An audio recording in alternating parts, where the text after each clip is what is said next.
साया सारी रंग तार चोली बोलत बार राजा आउर बाउर बोली। रंग के साया सारी रंग तार चोली बोलत बार राजा आउर बाउर बोली। कखा के आइलो नशा में धइलो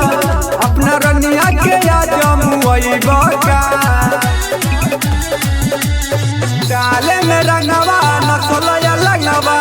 ये न वो न चुई बहका रंगते रंगते चांद के पारल जई बका डाले में रंगवा नसलया लगवा ये न वो न चुई बहका रंगते रंगते चांद के पारल जई बका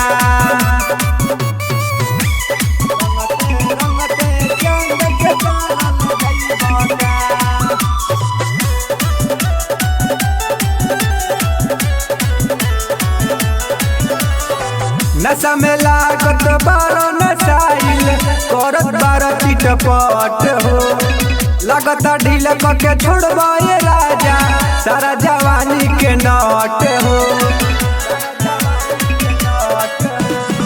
नशा में लागत बारो नशाइल करत बारो चिटपट हो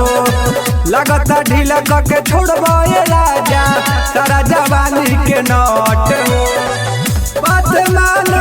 बेही पकानो मोरा डोरी में रोरी चुई बहका डाले में रंगवा नसलया लगवा ए ने ओ ने चुई बहका रंगते रंगते चांद के पारल गई बका डाले में रंगवा नसलया लगवा ए ने ओ ने चुई बका रंगते रंगते चांद के पारल गई बका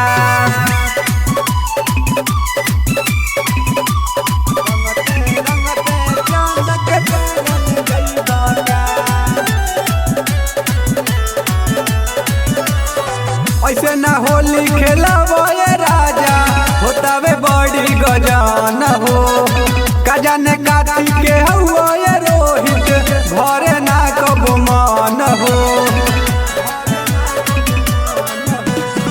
ऐसे न होली खेलावो ये राजा होतावे बड़ी गजान हो कजाने काती के हुआ ये रोहित भरे ना कबो मान हो। धके कमरिया खिचेला साड़िया अब प्रिंस के तू जनई बका डाले में रंगवा नसलया लगवा ए न ओ न चुई बका रंगते रंगते चांद के पारल जई बका डाले में रंगवा नसलया लगवा